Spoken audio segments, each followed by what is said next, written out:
Unless you're a serious literature geek, you probably have not read this book or have even heard of this author. However, this incredible work of fiction almost never came to be because the original manuscript was stolen. Today, we are talking about Omen Setter's Luck by William Gass. I'm your host, Tony. With me, as always, is Andy, a.k.a. Metafictional Meathead. What a fantastic introduction, Tony. You know, what can I say? It's almost like you're a professional. Somebody commented and said, "Oh, you guys should make like an intro graphic for your podcast." And I was like, I don't even know what I would put in there. That just sounds like something a real podcast would do. And we're not a real podcast. We're just a pretend one. What even is an intro graphic? Yeah, I don't know. I don't know. But welcome back to the Life on Books podcast. Today we are going to be discussing Omen Setter's Luck, which is the first novel from William Gass. This novel was published in 1966. As I mentioned, it was originally stolen. Yeah. So in my copy of the book, which is this vintage Penguin edition here, there's an afterword from Mr. Gass, who is now passed on, about quite an interesting little story about how the manuscript was stolen. Yes. It was sitting on his desk at school. He was a professor, and he went to lunch or something and came back, and it was gone, and he had suspected somebody had stolen it, but didn't really have any proof, and then it turned out that, yes, indeed, it was stolen. Yeah. The guy tried to publish it as a play. I was going to say, I remember reading it the first time I read this book. I didn't reread it upon finishing it a second time, but I couldn't remember if the guy had like actually tried to publish it or if he had any success with it. But yeah. So I have quite a bit to say about this book. I know that you do too. We just finished reading this as part of the Life on Books book club. There's a link in the description and the show notes if you want to join for the next read. But before we get into that, let's do our typical reading update. So what have you been reading lately, or what have you just finished? Well, so obviously I just finished Omen Setter's Luck. Yep. We're here on Sunday. I finished it on Friday. I also this morning finished The Invention of Morel by Adolfo Bioy Casares. Had a prologue from my favorite, Borges. So that had kind of sold me on it when I saw it in a bookstore. Where's the author from? Sounds Espanol. I want to say he mentioned the protagonist being from Venezuela. Mm-hmm. Let me look it up real quick. He was Argentine as well, which was a short little novel, very interesting read. Had some similarities to that kind of Borges vibe, but it's about a fugitive who kind of runs away, running from the law, goes to this kind of, I wouldn't say desolate, but uninhabited island that is supposedly, I don't know if cursed or haunted is the right word, but he's told when he finds out about the island, the person that tells him about it says that everyone that has ever lived there or gone there ends up dying of this mysterious disease. So he's like, I'm going to go there. No one's ever going to find, I'm running from the law and no one's ever going to find me. And then he starts to see other people on the island, and he's wondering if it's like a plot of the law trying to catch him, or A little bit of paranoia there. yeah, if he was misled about the inhabitancy of the island.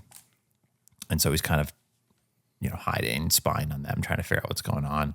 And it just kind of goes from there. I don't want to end up giving away more of the plot, but Sure. You said it's only about 100 pages. So yeah, 103. Yeah. So it was a really good read. And then yesterday I finished Marshland by Otohiko Kaga, which was a fantastic novel. I think I said to a couple people on Instagram that have also recently read it, and they were all in agreement with me. I think it's one of those novels that, well, I really enjoyed it at the time. While I was reading it, my appreciation for it is only going to grow as time passes. I think I talked about it with you, whether it was here on the air or just kind of in conversation about how it's mostly just kind of a narrative-driven novel, but the more you read it, especially in the latter half, there's definitely a lot of commentary on society and class issues and things like that. And What's generally the book about? so it takes place in late 1960s Japan during a period of, I wouldn't say civil unrest, but there's a lot of student protesting going on. And the protagonist is this 49-year-old man who just lives a quiet life working as an auto mechanic. And he has he's a former soldier in World War II and has a criminal past, kind of a career criminal post-war. And he ends up befriending and developing a relationship with this young woman that he meets at one of these student protests, ends up developing a relationship with her. And then the two of them, and among other characters, end up being charged with planting a bomb on a train at a major station in Tokyo. Wow. Sounds very interesting. Yeah. So the first half of the novel is kind of the development of their friendship and relationship. And then the latter half deals with the investigation and court proceedings around this bombing. Is any of this based on true events? I think so. I didn't really spend a lot of time digging through the end notes, but there was something in there about how it was kind of based on an actual story. I have to look into it, or actual events. I have to look into it further before I, say anything correct or incorrect. Sure. But it's one. I was thinking about it's one of those things where it's like it can be really difficult for an author to kind of couch that commentary into something, that's mostly narrative driven, without it being too heavy handed or not so subtle. And Kaga just does a really great job of kind of sliding the message in there. Cool. It was a great novel. And then last up, I have also been reading The Dying Grass by William T. Vollmann. I'm a little over 100 pages in with about 1,200 pages to go. Woo.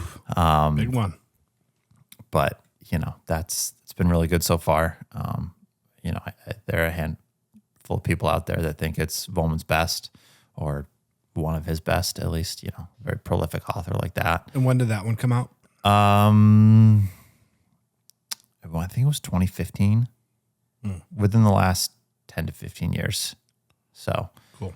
But yeah, it's about the Nez Perce War in the late 1870s. So yeah, cool. That's pretty much it for my reading update. What do you got going on? So since we last discussed this, I finished Yellowbird by Sierra Crane Murdoch, which is a nonfiction about an indigenous woman who is part of the MHA Nation tribe in North Dakota, and a non-tribal member goes missing on the reservation in 2011 or 2012, I believe. And this woman just becomes obsessed with figuring out what happened to him. So it kind of follows her life story because she's had issues with drug addiction. She's gone to prison. She's worked as a prostitute. She's worked as a drug dealer. So she's got a pretty checkered past. She's got like 5 kids with 5 different people. Doesn't even know who some of the fathers are. Wow. Yeah. And then obviously the disappearance of this guy is interesting. Did he just kind of peace out on society? Was he murdered? What happened there? And then also during the same period, there was an oil boom in North Dakota. And so there was a lot of politics going on there because, of course, you have people who live on the reservation that want the money. They want to lease their land and get some personal wealth. There's people that are part of the tribe and are members of the tribe that don't want to lease their land and want to preserve what little land they have left because they know that drilling for oil is probably going to ruin the environment in that area. And of course, there's tons of people now flocking to the reservation to try to make money. Drilling companies, trucking companies, people looking for work, so it's kind of like a 3-pronged narrative. I thought it was great. I thought it was like Killers of the Flower Moon, but better. I liked Killers of the Flower Moon. I don't think it's bad at all, but it definitely felt disjointed to me. Like, you haven't read that, have you? No. So in Killers of the Flower Moon, David Grann tries to take a couple murders and use those to tell the bigger story of what was happening. Essentially, it was like white people using indigenous people's land rights to like get their money. It's like white guys marrying women so they can get, you know, part of their inheritances and stuff because they same situation. This was in Oklahoma for Killers of the Flower Moon. You know, we put all these people on a reservation and then turns out like, oh, there's oil under there. Like now we want that land back, right? You know? But we can't get it because we like promised it to you. So it was kind of like that, but better. I just thought she did a better job of it. So that was great. That came out in 2020. It was a Pulitzer finalist. I read and finished To Hell with Kronia by Ingrid Winterbach, which is a working translation originally written in Afrikaans from our friends at Open Letter. Really mixed feelings about that book. Interesting. Some parts of it were so beautifully written. I was just like, this is some of the best writing ever. And some of it was like, what am I even reading? And part of that was because it's about the Boer War, which I pretty much knew nothing about. So in the late 1800s, early 1900s, the Dutch, who were the Boers, and the British were the ones occupying what is now South Africa. And there was basically like, I think a gold rush or some type of precious metal find. And then, you know, there was a battle over who was going to occupy the territory. And all the locals, of course, were the real losers in that. I guess it was a pretty brutal conflict. So it's about these two soldiers for the Boer army who are tasked with bringing this like shell-shocked soldier like back to his family as this younger kid. And they kind of get caught up with this encampment of soldiers that are all kind of like on the outs. Mm-hmm. And a lot of like Dutch names of people and towns. I think I sent you a couple screenshots of it, and I was like, this is gibberish to me. Someone commented on a video that I made about, and I mentioned Gravity's Rainbow, and they said after page 10, Gravity's Rainbow is just lorem ipsum. You know what lorem ipsum is? It's like that's the Cicero thing that kind of people use as filler copy. Yes. Yeah. So if you're making a website and you're just doing the design and you're not actually like writing the text for the website, you just put in like lorem ipsum, blah, blah, blah, blah, blah. And fun fact for you. Yeah. I actually translated that when I was in high school. Oh, really? What does it mean? I don't remember. Come on, man. It was 11 years ago. Wow, you've only been out of high school for 11 years? Damn. Yeah. You're young. It's been just over 10 years. I graduated in 2014. I don't remember if it was my junior or senior year that we translated it. But so anyway, there's these passages that the crazy Dutch names, and I just couldn't I couldn't hang with it. And I don't know if that was like intentional by the author or what the deal with that is. It felt like she was kind of like given like an FU sometimes, because there would literally be whole paragraphs that were like, we went to blah, blah, blah, blah, blah. And on our way there, we stopped through blah, blah, and blah, blah, and like just town name after town name after town name. And that kind of made me feel like I was stuck on the outside of the story. Mm-hmm. So that's why I was kind of like about the book. I had a hard time connecting with it because of that, which might be more of a me thing. I think that's one of the, I don't say downside, but struggles of reading something in translation. You know, there's only, to some degree, there's only so much that can be adequately translated into English. Right. And, you know, sometimes if you have something like that might be more of like an idiom or kind of a just, you know, colloquial phrase in that language, right? Like that can be tinkered with. But are you going to change a town name to make it Probably make more not. sense in English? But you can't really change like a person's name Right. or I mean, I guess you could, but at that point, you're just so far from the original text. yeah, you know, if you have some, I'm running into this a little bit with, excuse me, The Dying Grass. Obviously, it's written in English, it's not a translated work, but there's a lot of, indigenous Yes. names and characters, and Volman kind of goes in and out. Sometimes he uses their native name, Right. you know, the original Yep. whatever in their language that name was, and then other times it, kind of he uses the English or anglicized Right. version of that name. Yeah. It's that makes it a little bit, I would say that's, I don't know if simpler is the right word, but that has some interpretation that you can play with versus the name of a Dutch town. There's not like, Yeah, it was compounded by the fact that obviously in America, we typically will study Spanish or French. I studied Spanish in high school and then Italian in college. And all three of those languages are somewhat similar yeah, in their general framework. they're all Romance languages. They're all Romance languages. Their general framework's the same. The pronunciation, obviously, with I think French is like the big outlier, but Italian and Spanish are quite similar. And so when you're reading something from a translation of Spanish or whatever, or French, it's not as hard for me. But Dutch, I mean, it's like, and sometimes I went to the internet and I was like, this character's common enough. I need to know how to say this.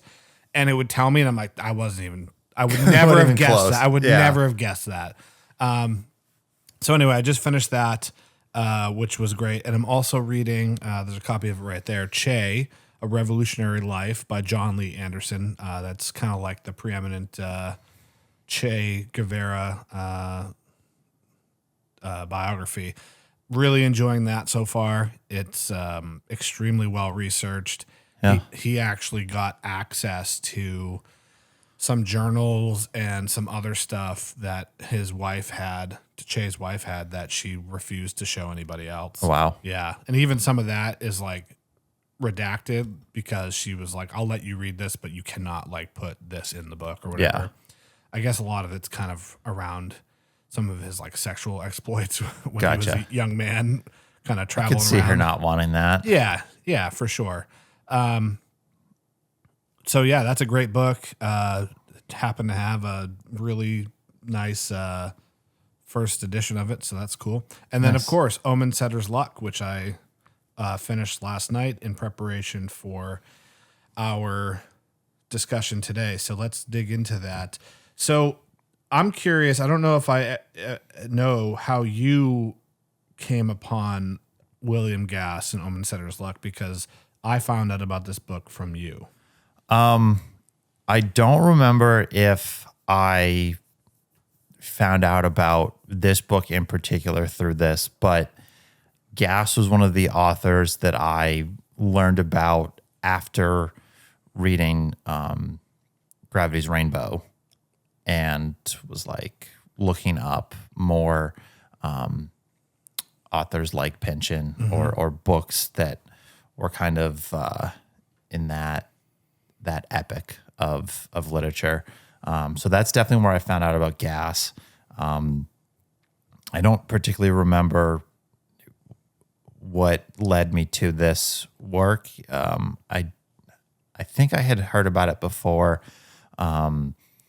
but I do remember seeing it on a list of, I think it was like 5 books that David Foster Wallace considered to be underappreciated works of American fiction. Yeah. I think this certainly qualifies. Yes, I would agree. So that definitely, seeing it there definitely pushed me to read it.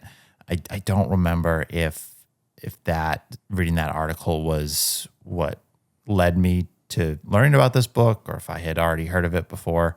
But again, kind of the theme I talked about a couple episodes ago, reading 2 authors leading me to another, and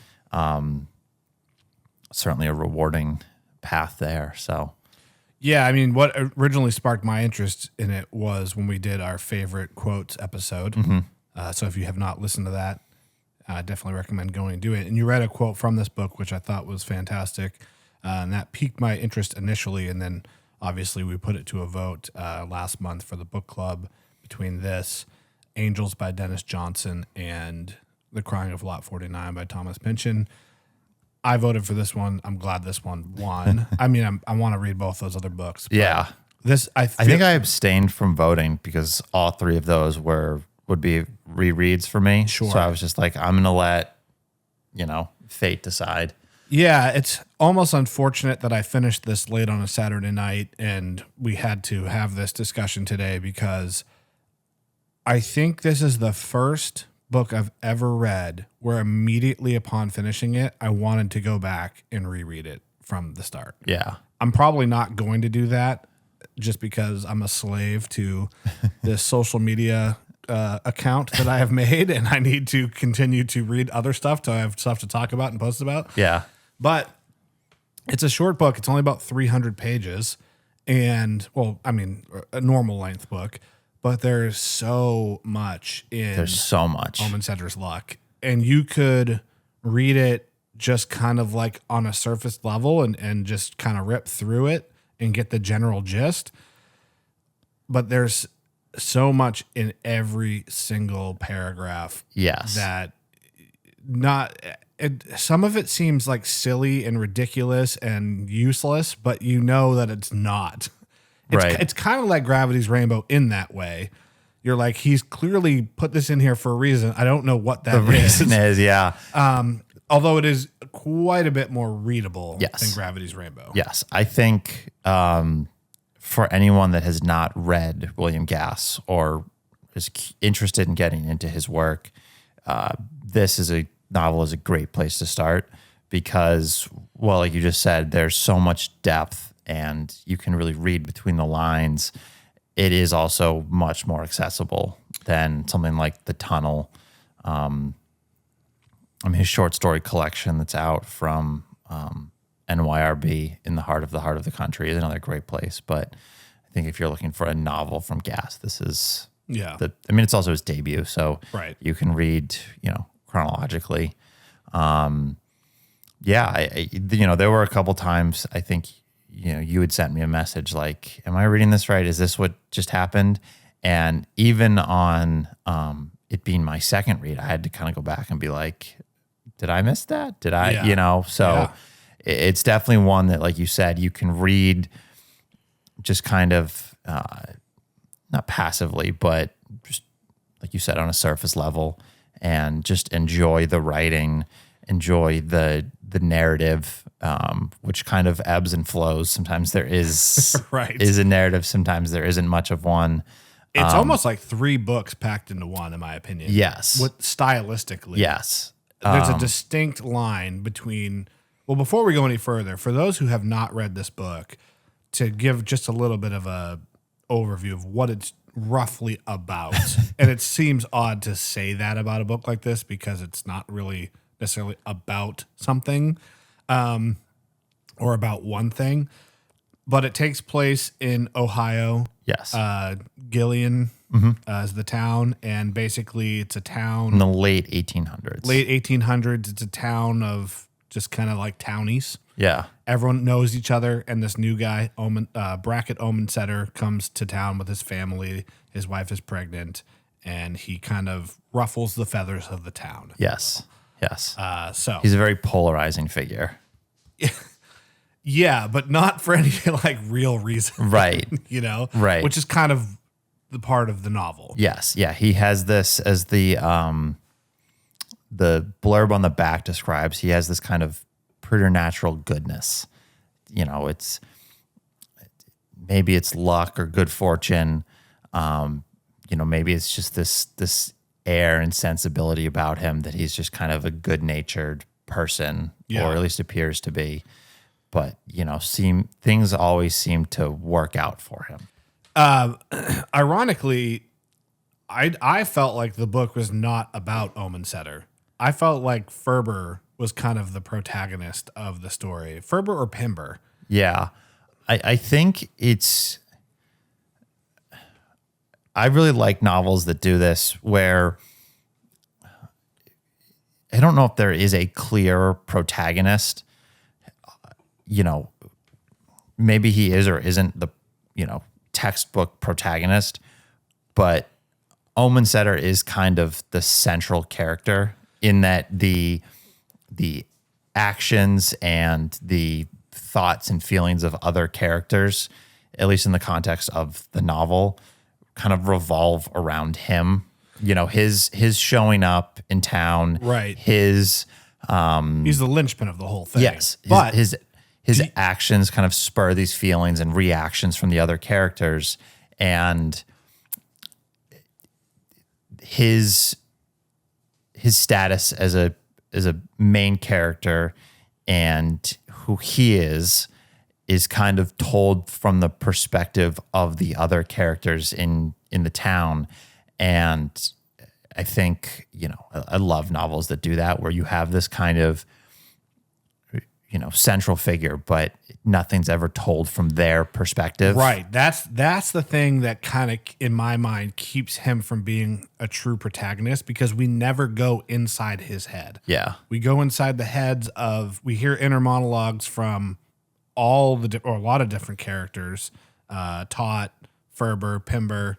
They all have ridiculous names. Right. But we never really see like the first person perspective of Omen Setter himself. Yeah. One novel that really reminded me a lot of is The Recognitions by William Gaddis, in the sense that Wyatt, the, again, kind of quasi-protagonist central figure, well, there are sections that are kind of from his perspective. A lot of it is kind of the description of him and what you learn about him, and it's a lot of the same thing. Like, he is described from other characters' perspectives, and he's kind of his actions, like the phrase you used, the linchpin. He's a kind of a peripheral figure in the novel, in the more smaller actions. So that connection kind of went off for me. Yeah. There's another feature of this book that was quite interesting, which is that Gass chose not to use quotation marks for the dialogue. Is that a common theme in all of his writing? Do you recall? Because you've read a few of his works now. Yeah, I don't think there's much. I'm trying to remember. I think it's used in the tunnel. At least here and there. I'm pretty sure it's in the tunnel. And then, other than that, I've really only read some of his short stories. The only story out of that collection, In the Heart of the Country, that I mentioned earlier, that really resonated with me and that I kind of go back to thinking about every now and then, is The Peterson Kid, which is a phenomenal novella. And I don't think there's any quotation in there marking dialogue. Yeah. If I'm wrong, please, someone in the comments correct me. But I do remember from that it being a lot more clear who's speaking. That novella is much more terse than this novel. So Yeah. but I think, in this, the lack of quotation, obviously it's by design, but I think it kind of serves to the purpose of just this, noise of the town. We talked about Omen Setter being kind of a polarizing figure, and there's a lot of opinions about him, some good, some bad, some kind of in between. And, not ever really, well, there are times where it's pretty clear who's speaking, or you have a general sense of who's sharing their opinion. Yep. But very frequently is it like certain. And I think that uncertainty kind of blends in and intensifies this uncertainty about Omensetter. Right.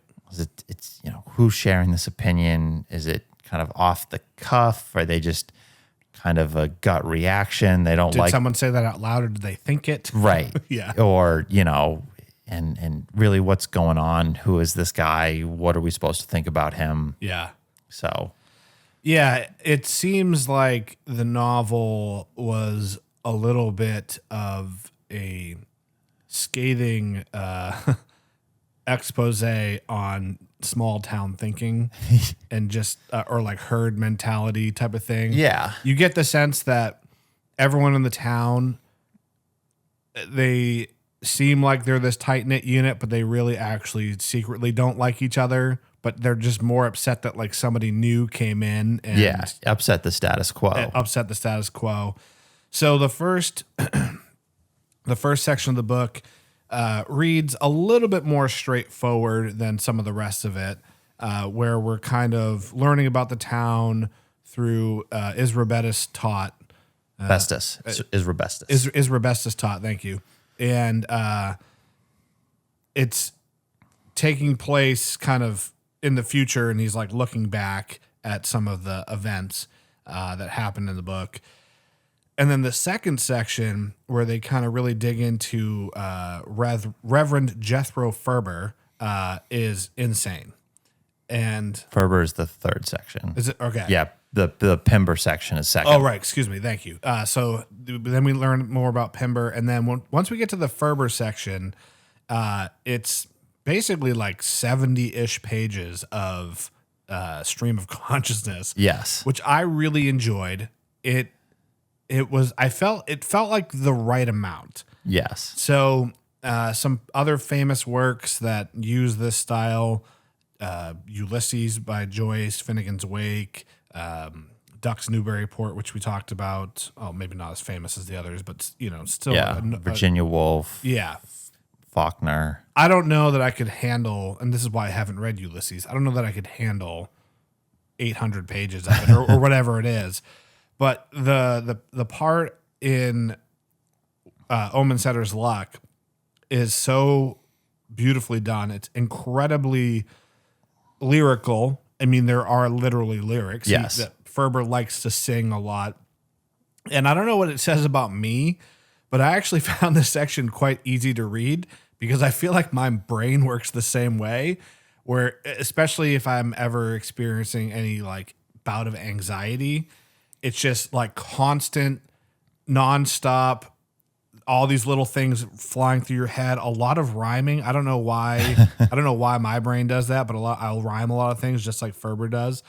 And someone from the book club made a comment about this passage and said, the first 30 pages of this section are straight out of the Joycean playbook, biblical stories and imagery mixed with Hamlet, geometry, references, stream of consciousness, and dirty colloquialisms pieced together with onomatopoeia or puns. Also some voyeuristic narration from Ferber that reminds me of some of the sections of In the Heart of the Country, which is his collection of short stories. So if you like Joyce, I think this book would probably be right up your alley. And some of that Ferber section reminded me a bit of Gravity's Rainbow as well. A little bit more lyrical, whimsical, and not as hard to decipher. Do you know if there was any relationship between Pynchon and Gass? Were they friends? Did they know each other? Did Gass inspire Pynchon, vice versa? I don't know. I mean, I know Gass is a little bit older. Yeah, I'm not 100% sure. I'm sure there had to have been some correspondence between them. I don't know about any sort of relationship other than that. I do know there was I forget what year it took place, but there was kind of this picture, it's the postmodernist dinner, and it's Gass, Gaddis, Robert Coover, John Barth, Vonnegut. I'm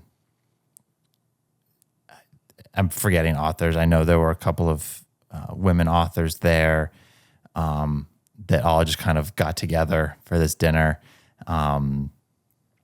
and I forget who he wrote to, but Pynchon had sent a letter to someone saying like, I'm not going to be able to make it or something like that. So they were, even if they weren't, friends or and like that, they were definitely of the same ilk and the same kind of era of writers, like I talked about earlier. But yeah, like going back to what you were saying about that first chapter of the Ferber section, where it's just kind of this 75-ish page stream of consciousness. I think that is that particular section, chapter, and then some of the other passages of Ferber's throughout that section, where it's just kind of this stream. I think that's a perfect example of what we were talking about earlier, where you can almost just kind of get sucked in and zone out and read this whole stream and just kind of appreciate the writing and the musicality of it and just enjoy it for that. Or you can really go back and slow it down and take your time and dig in deeper, which shamefully I did not really do much of. I kind of just, I don't want to say blasted through it, but Yeah. just kind of, you get sucked into the rhythm of it. And Yeah. but yeah, beautiful writing, and certainly that kind of stream of his inner monologue is not something you would expect from a typical pious figure. Yeah. Well, I think, someone that's been brought up, I mean, I went to a Catholic high school, and I have some pretty strong opinions about organized religion in general. I certainly appreciated some of the jabs that Gass took at that. There's a lot of themes. One thing we talked about is it's kind of hinted at that Ferber's been abused as a child and then as an adult continued to abuse others. Yeah. As so often the cycle goes. He's obsessed with piss for some reason. Yes. It's very bizarre. There's a lot of vulgarity out of his inner monologue, like I said, that you would not expect from a religious figure, especially during the setting this novel takes place in. Yeah. So you've read Omensetter's Luck, In the Heart of the Country, The Tunnel. Have you read Middle Sea, which is his Not yet. final novel, correct? Not yet. Yeah. And I've read one of his other short stories. I have a copy of the William Gass Reader, which is just collections of. It's got two or three short stories, excerpts from his novels, and then a ton of his essays. And I read Emma Enters a Sentence of Elizabeth Bishop's, which is a really great story as well. Yeah, after reading this, I was definitely interested in reading some more of his work, and I think I'm going to read The Tunnel as my next choice, or I might do it on audiobook because he actually narrates it himself, which I think is kind of cool. But what really piqued my interest about The Tunnel is I was reading on his Wikipedia page. It said, Gass cited the anger he felt during his childhood as a major influence on his work, even stating that he wrote to get even, and that writing was difficult for him. I write slowly because I write badly. I have to rewrite everything many, many times to achieve mediocrity. So I kind of love that kind of like humility about him. Yeah. But then the section about the critical response to The Tunnel, somebody declared it as an infuriating and offensive masterpiece, and I'm like, that sounds amazing. Yeah, it's a very hateful is kind of an easy word, but I would say spiteful. Like it you can definitely feel the anger and the irritability and the spitefulness that Gass is kind of trying to overcome.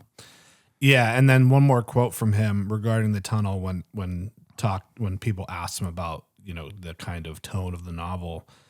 He said, "I don't think anything is sacred, and therefore I'm prepared to extol or make fun of anything." And I'm like, "That's me to a T." Yeah, yeah. Sign me up. I'm No, reading that I book. think you would enjoy it for sure. It definitely, I've talked about it before. You know, it takes some serious chops and some effort. I think in some degree that novel is almost as difficult, if not more difficult, than Gravity's Rainbow. But I mean, it is a beast of a novel, and it is fantastic. Yeah, it took him a quarter of a century to write. Yeah, How long is it? 600 something pages. So it ain't short. Yeah, I want to say 650 in that range. Yeah. So What do you think? What do you think is the reason why it seems to me that Gass is kind of a little bit of like a forgotten literary figure? I think part of it is, I mean, the difficulty is up there for sure. Is in the heart of the country like that as well? It's not as difficult. I think, I don't remember if it was something I talked about a few weeks ago, and we both mentioned this in our, reading update. But, being one of those authors where he's so intent on the quality of the writing, you just read that quote. He would rewrite and rewrite and rewrite and rewrite. And, across all of his works that I've read, there's not a wasted word. Yeah. It's all there to serve a purpose. And, I've talked before about how a lot of the novels or the works of fiction that I've read, the plot is not necessarily the point.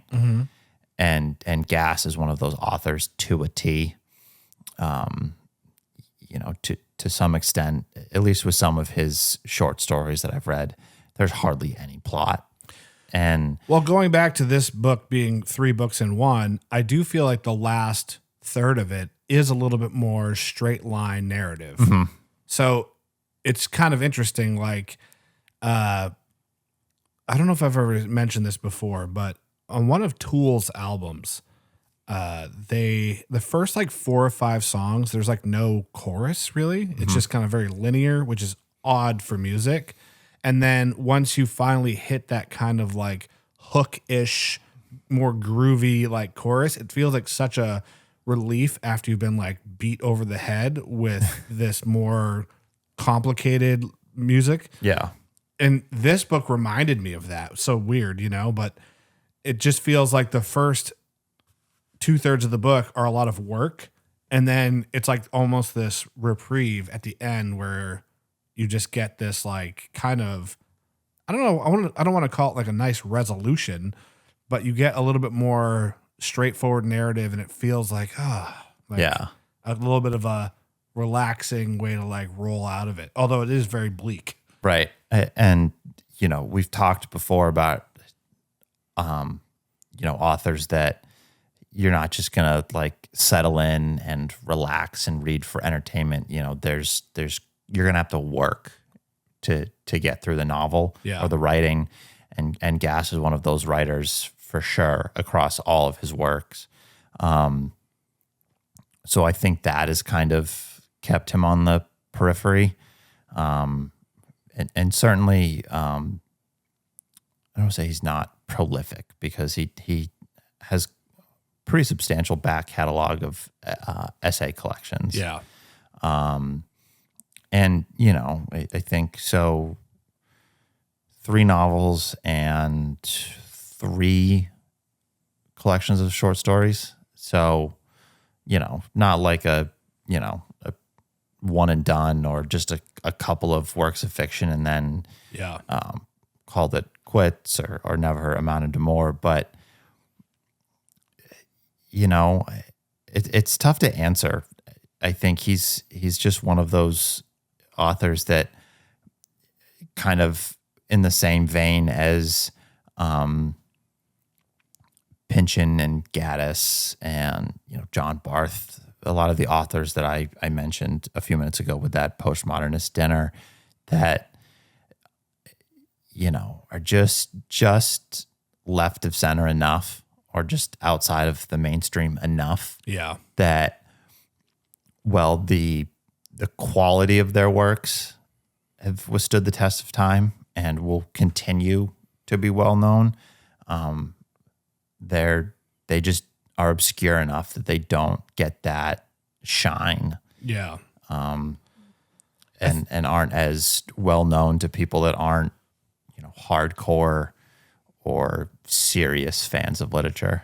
I mean, even as somebody that took AP level literature courses in high school, this was never mentioned. And I guess a lot of it, I think in high school curriculums in America, a lot of it is 19th century stuff. Yeah. But still, I really had no idea who William Gass was. I can't help but wonder if part of it is like some of these guys, William Gass, William Gaddis, Dennis Johnson, if it's just like the world kind of got a little fatigued with just like normal white guys.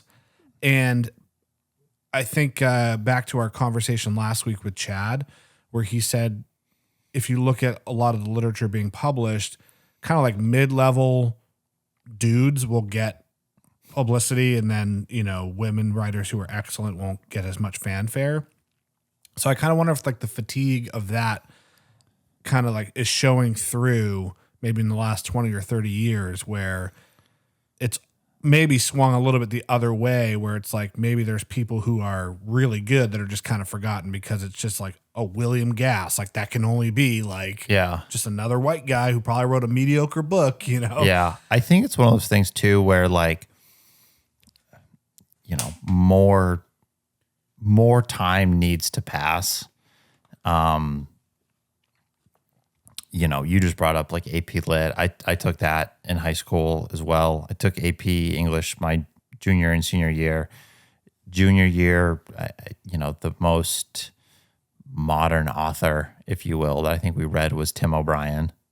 Did you read Things They Carry? Yes. Yeah. And then AP Lit my senior year, the two, we read Barbara Kingsolver, who read the Poisonwood Bible as summer reading. Andy's favorite book. Oh, God. And then we read Toni Morrison during the school year. But, everything else other than that was like, Heart of Darkness, Voltaire, right. Oscar Wilde, Steinbeck, Shakespeare, things that, the works themselves were old. The authors are long dead. That, classics, if you will. Yeah. And I think, here we are in 2024. This book is not even 80 years old. Or not even 60 years old. Yeah. It came out in 66. Yeah. Yeah. So it certainly has continued to be a prominent work of fiction, or at least the quality has. Maybe, not well known, so maybe prominent's the wrong word, but I think it needs a little bit more time where, I don't want to pat ourselves in the back and say we're, a voice of, carrying the torch and bringing these works out. Yeah. But I think as time goes and more people,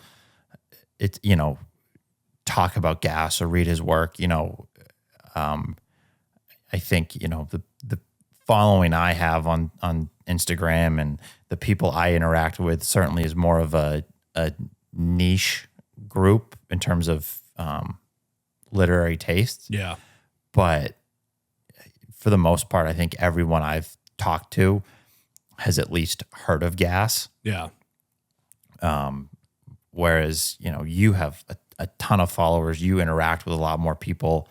I'm going to assume, just because you have such a wider following, and I think your tastes are a little bit more varied than mine, not as many of the people you interact with have heard of gas. Right.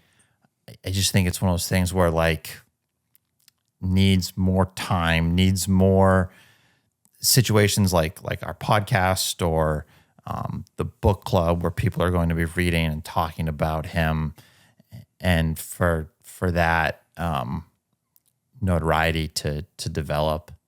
Yeah.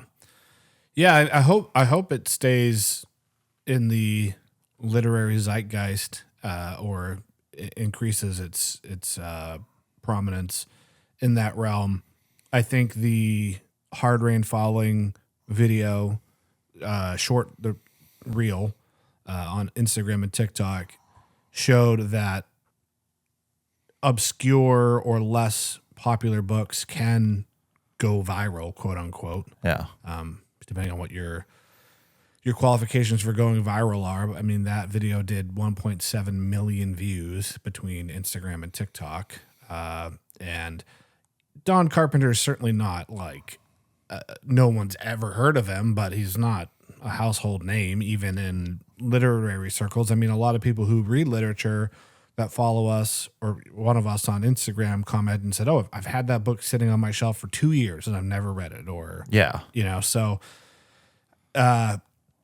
this kind of plays off of what we talked with Chad about last week, where we asked, what's one behavior you want readers to take on more of or do more of to help support literature? And he said, just talk more about the books that you read. And kind of with that thought in mind, I had made a poll on an Instagram story about, what's keeping people from making videos. And the poll, they only allow you 4 options, I think. And so it was, I don't know how, it takes too much time, I don't like the way I look or sound, or I feel like my opinion isn't important enough. And the most popular answer was, I don't like the way I look or sound, which the two of us put our ugly mugs on the internet every day. So if we can do it, you can do it. And then the second most common answer was, I feel like my opinion is not important enough. You have no formal education beyond high school about literature. I'm a college dropout. So again, if we can do it, then anybody can do it. Yeah. And I think that people need to keep in mind, like when you create, even if it's a photo post or you write a blog for Medium or you post on X or whatever, you never know if like one person sees that post and goes and buys that book, like you have contributed positively to reading culture, to literature, if that's what the book is about. Because I mean, I get messages every single day from authors like, please read my book or make a post about it or whatever. And it's like, guys, like it's hard to be a writer, Right. Indie bookstores don't make much money. Indie publishers don't make much money. So every little bit, I think, can make an impact. So you don't need to get millions of views to really have a positive impact on it. But you're totally spot on. And I don't think it needs to be like, this, highly edited or super well made, just take a picture of the book. Yeah. And write a short caption about whether you liked it or didn't like it and what you did or didn't like about it. I saw that poll and, I recently have filmed a handful of things. And, about a year or so ago when I was considering, making like a YouTube channel, I just don't have the attention span to do a lot of serious editing. Yeah. I ran into this especially when I was trying to do the YouTube thing, and I had recently changed jobs. My work hours had changed, things like that. And I was like, this will be a fun thing to do. Like I'll make content about reading and about books. And I found that trying to make that content was taking away from my time to actually read books. Yep. And Welcome to my life. and certainly with a little bit of trial and error, I probably could have worked that out and found a balance. But I was just like, I don't want to do that. I want to read, and also I wouldn't so much say that I like dislike the way I look or sound on camera, but it's funny. I've found, and maybe it's just because we've been doing this for over a year now. Mm-hmm. When we come and sit down and have these conversations, like, and maybe it's just because the two of us having a conversation, like, kind of black out and forget that the cameras and the lights and the mic, but it just feels very natural. Yeah. But like when I set up the camera and the tripod and kind of make some space in my library to film, like, I just feel so robotic.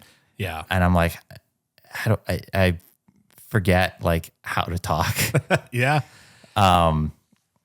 But yeah, if you like a book, just share that you liked it, and don't worry so much about how you're doing that. And who knows, you might be, like you said, if you get one person to read or spark interest in one person, right, you're contributing to that reading culture.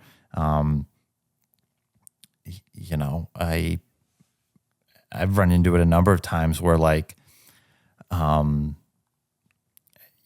see someone on Instagram post about a book that maybe I've heard of and seen before, but not super often, or maybe I've never seen it before. And I'm like, oh, that sounds really good. Like, I'll check it out. And then I start seeing like 3 or 4 other people posting about it. And, maybe that's just because it's on my mind. I'm more aware of it. They say if you think of a red car, you're going to start seeing red cars everywhere. Exactly.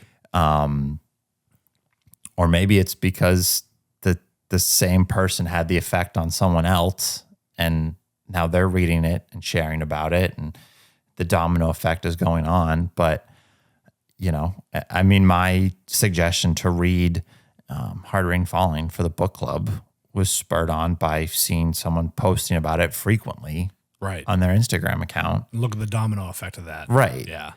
So, I think if you just like a book, share that you like the book and don't think about it so much. Yeah. I'm a gear nerd, and I shoot video and photo professionally.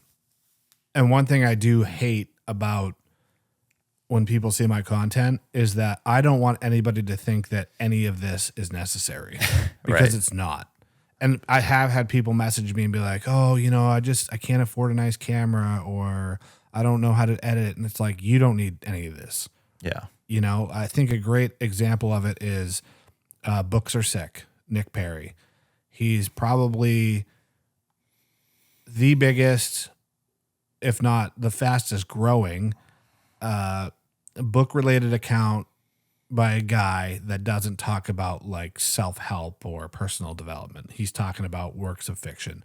He talks about some fairly popular books and authors, Stephen King, but he's not out there reading hugely Colleen Hoover or Brandon Sanderson or anything like that. So he is, and he read Hard Rain Falling. He's a big fan of Stoner by Williams, which within literature is a very popular book on social media, but generally is like not like a household name book. And he literally shoots with his cell phone. He's got a little tabletop USB mic. And he said that he actually told me the other day that for the first couple months, he didn't realize it was a tabletop mic, and he was like hand holding this giant microphone. And he's just a little bit, he shoots professional photography he's a wedding photographer, I believe, as his career. But I think video wise, he's a little bit tech illiterate. And he's just a guy that sits down and shares his thoughts on reading books. Yeah. He's very authentic. Very authentic. And that's exactly why I think, in my opinion, he's had the crazy growth that he's had. He's got over 200,000 followers on TikTok, probably close to 200,000 on Instagram. He's got over 20,000 subscribers on YouTube. basically no editing. Yeah. There's like no B-roll. I don't think he puts music in his videos. There's very rarely even a cut. And it's just like him sitting down saying, hey, like, I'm just having a conversation with a friend. And that can be hard to do when you know the camera's rolling. Like you had said, it's different because these cameras we're not looking at them. Right. We're looking at each other. But when you sit down and you're looking into the camera, it can be very unnatural. I've actually noticed this about myself. I'm like the opposite, where you said you feel like you forget how to talk. I almost like overdo it. I become like too much of like a salesman. Yeah. I don't know if that's the right term, but like too much of a presenter, I guess. Yeah. Where That's how I feel. Yeah. It's a mix of like I start tripping over my words and forget how to talk, or like I feel like I'm trying to sell you the book, Right. and not Right. actually just talking about it. So depending on what the topic of the video is, I do try to consciously just be a little bit more conversational in my tone. It's hard to do, but you get better at it too. Like a lot of people are like, oh, I hate the way I look. I hate the way I sound. I feel unnatural. It's like, well, you have to just keep practicing. Like I can't think of anything in life the first 100 times you do it, you're good at it, you know? So I've kind of accepted this is the way I look. That's not the issue for me. Definitely. I always think it's funny when people, leave a comment like, oh, you're bald or you're fat. And it's just like, oh, wow. Oh my God, that's devastating news. I had never seen myself before. It's like, bro, I look at myself for hours every day editing video. It's also important to kind of keep in mind what you want to get out of it. I mean, if you are trying, like at this point, I am like trying to grow a social media thing, right? And it's working. We have 50,000 followers on Instagram. Thank you to everyone who follows us. And we have 5,000 on YouTube. So thank you for everyone subscribing. But, I'm making a conscious effort to grow. But it's like, if you just take some time to talk about a book that you just finished reading, just do that. And for nothing else, it will help you like get more out of your reading because you're thinking more critically.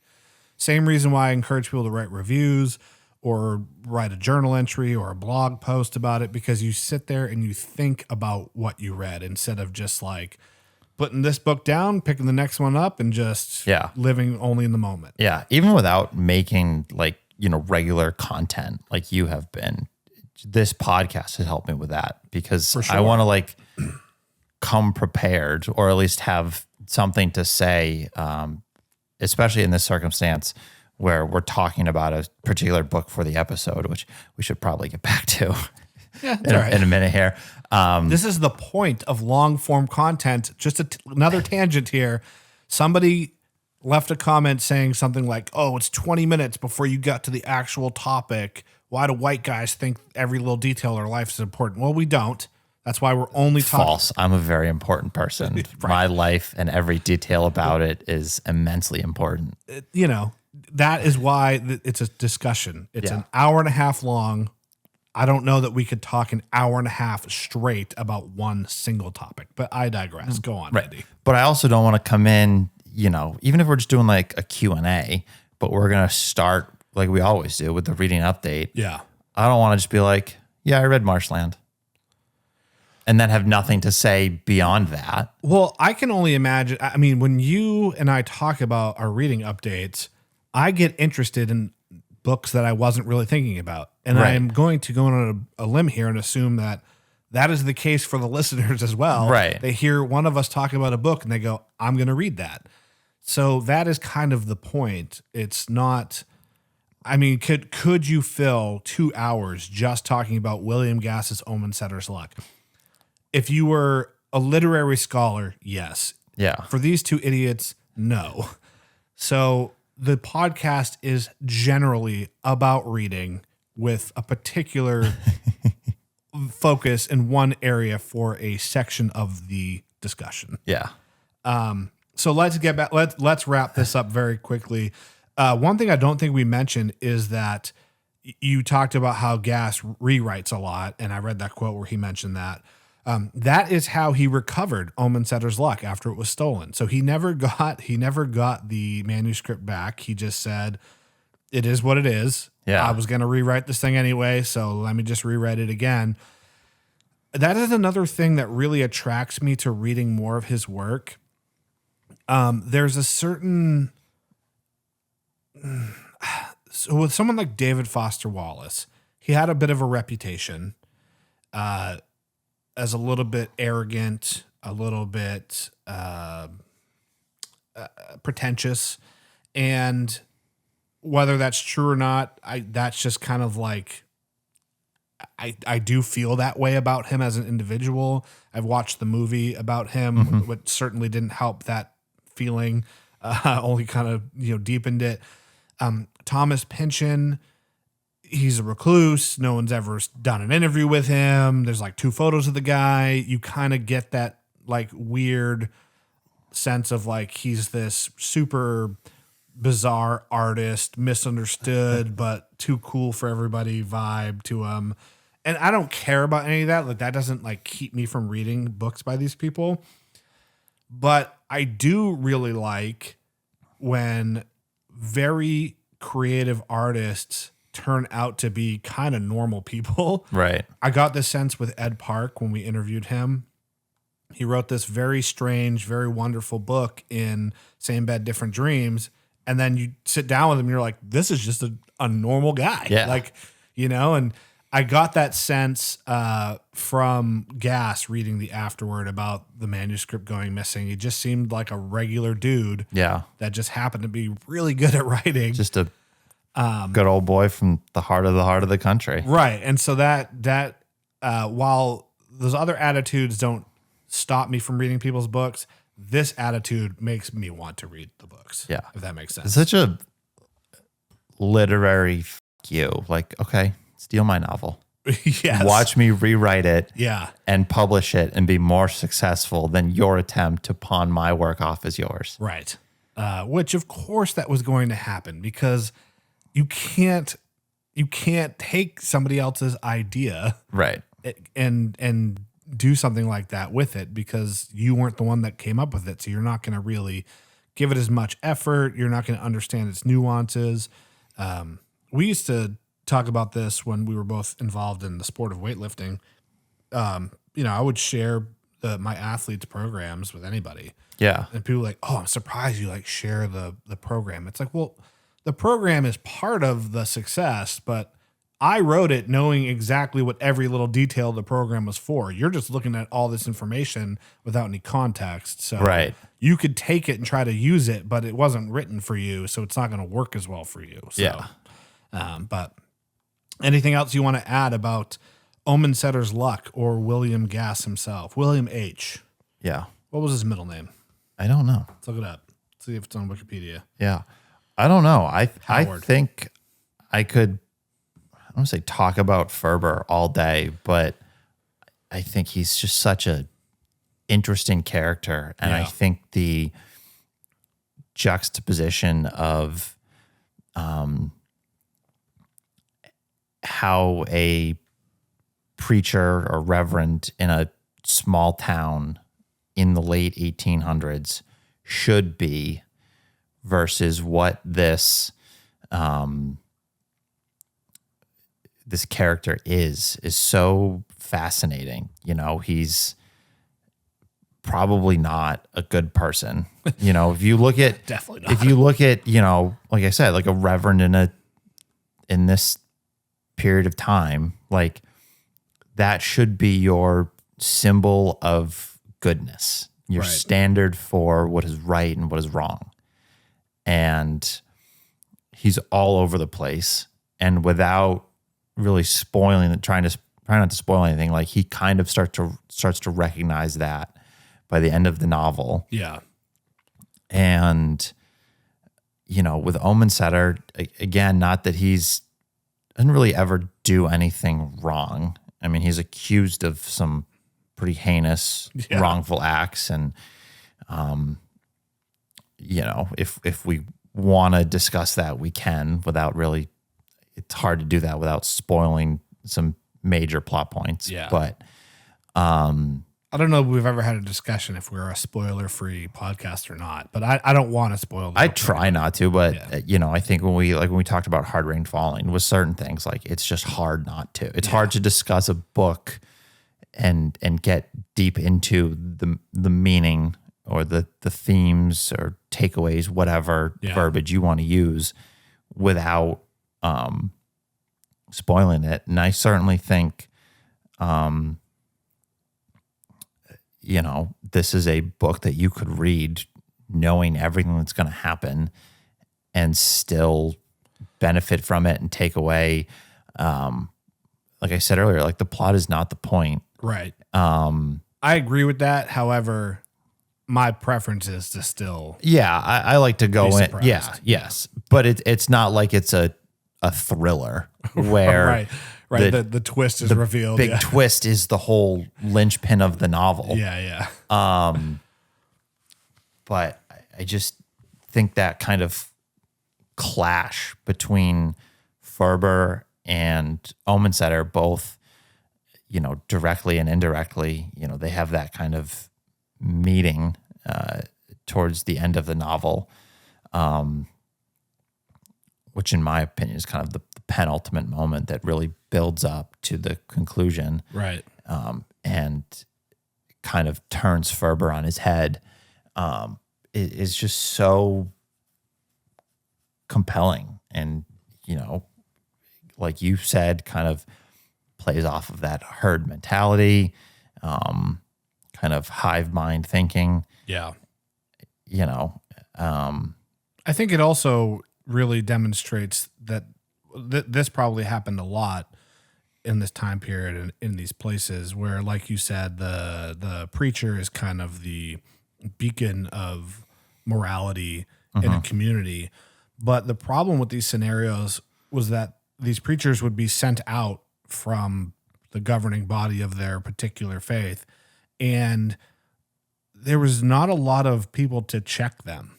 Right. To check their power, to check their influence. And a lot of people in these towns would do whatever these people would say. And unfortunately, that is how you end up with a lot of corruption, a lot of abuse. And I think Gass definitely touches on that in this novel, where these people are going to the sermons and being heavily influenced by his... not even just the sermons, just like him talking to them in town. And and I think you kind of start to see that at the end when, I'm going to slightly spoil, so just like skip the next few minutes if you don't want. But when, his replacement comes in and the townspeople, I want to say like jump ship because they don't have any loyalty to Ferber, but they just kind of ride with it. Yeah. And they, just start vibing with this new reverend and his vision and how he wants things to go. And, it just, it's funny because, he comes in and there's not really as much change to the day-to-day life. Like you would think a new reverend coming to town would be this massive change that would greatly affect things. But again, it's more just this guy moving, random guy like showing up in town unexpectedly, like, hey, I'm going to live here now. That really causes this turmoil. I think it's such an interesting novel. Yeah. So I think we can wrap this up. If you haven't read Omensetter's Luck by William Gass, it's a great book. It's, I think, a decent entryway into some more dense literature if you're not super familiar with that style of postmodern writing. Yeah, I think for anyone, like you said, Gass in particular, great entry point into his work, but also anyone that's kind of interested in that, I don't know if I'd say avant-garde, but more obscure, esoteric, lesser known, post World War II fiction, kind of post recognitions onward. Yeah. There's no really super complicated language as far as the vocabulary, but just the stylistic, the stream of consciousness is probably the most challenging thing. Yeah. And, but it is, I do think that any reader that has graduated high school could read this book. Yeah. So, if you have read Omen Setter's Luck by William Gass, leave your comments and opinions in the comments section. A lot of comments there. And if you've read anything else by Gass, let us know your review, your critique, if there is one to be had. Yeah. Oh, and should we announce the next book club? Yeah, definitely. Let's do it. So the next book we are going to read for the Life on Books book club is, what is the book called? Death in Spring. Death in Spring by Mirza Mirza Rotoreda. Rotoreda. Thank you. I need glasses. This was originally written in Catalan, which is kind of in Spain, Catalonia. Yes. It's technically... It's like a dialect of Spanish. Yeah. To be reductive. I'm sure someone out there can give a more nuanced answer to that. Yeah, so it's currently, at the time of recording this, Women in Translation Month, and this book is from Open Letter. They are running a 40% off sale on Women in Translation, and for a long time, this was their number one selling book. It has been pushed down to the number 5 slot, mostly by Elisa Dusapin, who wrote Winter in Sokcho and Pachinko Parlor. Those 2 books are now in Open Letter's top 5. So Chad Post also maintains that it is the best book they have published, at the very least his favorite book. So I am excited to read it. Yeah. So get your copy. Go to Open Letter Books. Open Letter. Openletterbooks.org. Openletterbooks.org to get 40% off. That's Get a whole bunch of books while you're there. Get a whole bunch. That's through the end of August. And the discount is automatically applied at checkout. They are not a sponsor of this program. We are just happy to promote some great books. And hopefully this goes over well. The plan to start this group read for the book club is September 1st. I don't know what day of the week that is, but yeah. I think it's Saturday. Perfect. Let's find out. And the link to the... It is this Sunday. Perfect. Even better. The link to the book club is in the description or show notes, wherever you are watching or listening. Is there anything else? Read William Gass. All right. You'll see us next time. Later. Bye-bye.